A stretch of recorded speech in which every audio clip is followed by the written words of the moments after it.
Hey, so speaking of that, a couple things here, Paul. We want to talk about conservative media and what's going on and whatnot. We just passed 6 million views on our videos. I think we're up to like 6.2 some odd million views now or something.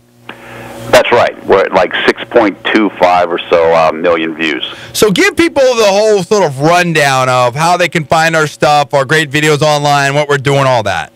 Okay, you can go to YouTube.com and just look up Conservative New Media. Just type that into the search bar, and you'll find our channel. Go to the Facebook group.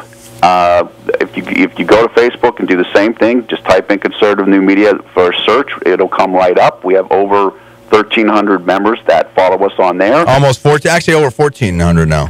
Okay. On Twitter, it's Conserve, CONSERV, New Media, Conserve New Media. We're right on there. We've got over 5,000 followers on Twitter. And there's, of course, conservativenewmedia.com, our blog. And, it's not, conservative new media is growing, and it's not just us. We've got different people that do videos for us and whatnot. Dave Diamond did a fantastic video for us on the missile thing. He used to be a fire control supervisor on the USS Michigan nuclear submarine. That thing, his video and expertise on that did about 2,300 plus odd hits and going. So we've got a lot of different folks. It was an airplane, people. Yes, it was an airplane. But, I mean, people thought it was maybe a missile for a little bit. It was kind of exciting. You know what it was? And people think, oh, man, it's like 24, dude. Jack Bauer slipped up on the job and someone got through, And here comes Call of Duty Black Ops that was released the same week. 11/9. We cover all the video game stuff as well because I used to host GameSpot TV. I played tons of video games. Blah blah blah. All my fans know that. And people were thinking, wow, dude, someone got through and pushed the red button.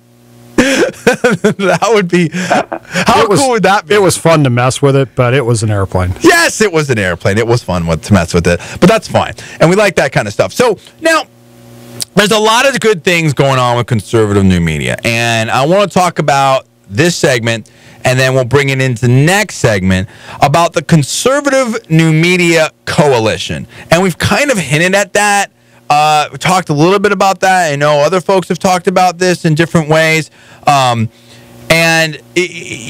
What this is basically is possibly a Tea Party 2.0 kind of, but I don't know if I'd exactly call it that. It's the next step, the next evolution of where things need to be, meaning the citizens being able to really have a more responsive government and people sort of waking up and taking notice. And the idea is simply this. I'm not talking specifically about any one person or any one race or anything like that. Talking in general nationwide. We saw here where there was a real battle this last election. It wasn't just between the Democrats and the Republicans, progressives versus conservatives. I mean, that was the big battle writ large. But there was also these other battles going on that were between the insiders and the outsiders. You can talk about Miller versus Murkowski. You can talk about, Gehring versus Harmer. You can talk locally here. You can talk about, O'Donnell versus Castle, and on and on and on, and Chris, and et cetera, et cetera. And what we saw, and what people now understand, and it's continuing. Now it's Mitt Romney and Karl Rove versus Sarah Palin, and et cetera, et cetera. And you can better believe that it's only going to continue. And unfortunately, what we saw with the California Republican Party is not just, and specifically Tom Del Beccaro, my personal opinion, is not just, and all this is my own personal opinion. I'm not alleging any facts or casting any aspersions, and this is all for informational, entertainment purposes only, and it's up to you to go get the facts and decide for yourself. So with that, and that applies to this entire show and all related material, videos, etc. What we saw is a situation where it wasn't just, in my opinion, incompetence and lack of performance. And that's the thing. I have people, oh, John, Tom is, he's this and that, whatever. Although I have to tell you that almost everybody that I've talked to has uniformly applauded me, have really given me props, have given me great email support, the phone calls. John, you said what we've been wanting to say so much, and people were just scared, and you have the guts to say it and everything like that, and that's great. I hope that's true. But the point is, it isn't just a failure of performance, because you can't look at the performance and say it's anything but a failure. And I'm not saying that the CRP or Tom deserves 100% of the blame. Of course not. Nobody deserves, and no organization deserves 100% of the blame. It's a collective effort. It's a team. But like in Dallas, there's a lot of problems with the Dallas Cowboys. A lot of problems. Dave's loving this right now. Yeah, well, your Broncos aren't exactly tearing it up either there, my friend. Okay. There's a lot of problems with the Dallas Cowboys. Yeah, true. But what happens? Who's really ultimately number one responsible? The coach. Okay. The leadership there. And who got fired this week? Wade Phillips got fired. Okay. So you have to be able to look at things, and I would submit to you, in any other profession, NFL coach, CEO of a company, a talk show host, if you don't get ratings, if you don't perform in the bottom line, if you don't get wins and losses, you get replaced. Well, only in politics does it seem like, and sometimes, it doesn't matter if you win or lose, you just keep going on. And so, in addition to that, there were some folks, and I'm not going to name names yet, that, would always pick up my call immediately or return my call very fast. And I called them after that show, and they're all involved in California politics, and they didn't return my call. And I'm thinking, wow, you guys really are sad. You're really chicken. And it doesn't matter to me. It really doesn't matter to me, because what we're planning here and what we're going to do doesn't depend on any of them. It doesn't matter really who our friends are. None of that matters.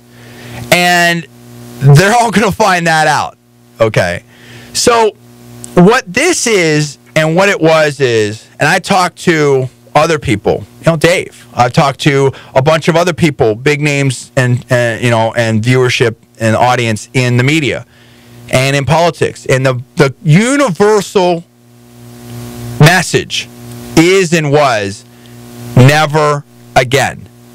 Never again are we going to have candidates forced on us by Tom Del Bacall, or at least seemingly forced on us. It seemed that way. We're not accusing anyone of anything, but that was the feeling. Forced on us by Tom Del Bacall, forced on us by the CRP, forced on, and again, all this is all my own personal opinion. I'm not alleging any facts. Forced on us by the San Joaquin or Contra Costa Republican Party or the RNC or anybody else like that. Nobody's going to force any candidates on us. And what I've done is I've put together a group of people, a power base, if you will. Because ultimately, what is politics? Politics, when you boil it all down, raising money and consultants, that's all BS. That's nice. Those things can be important, sometimes critical. They can help. But at the end of the day, none of those is sufficient to get you a win. At the bottom line, at the end of the day, you have to do two things. You have to convince people to vote for you or your candidate, and you have to motivate them to do that. Now, there's a lot of different ways to do that, and that can happen at a rally. It can happen on talk radio. It can happen on YouTube. It can happen on many, many different factors. But ultimately, that's the deal. And the end of the day, the bottom line is whoever controls the message controls the result. That's the bottom line.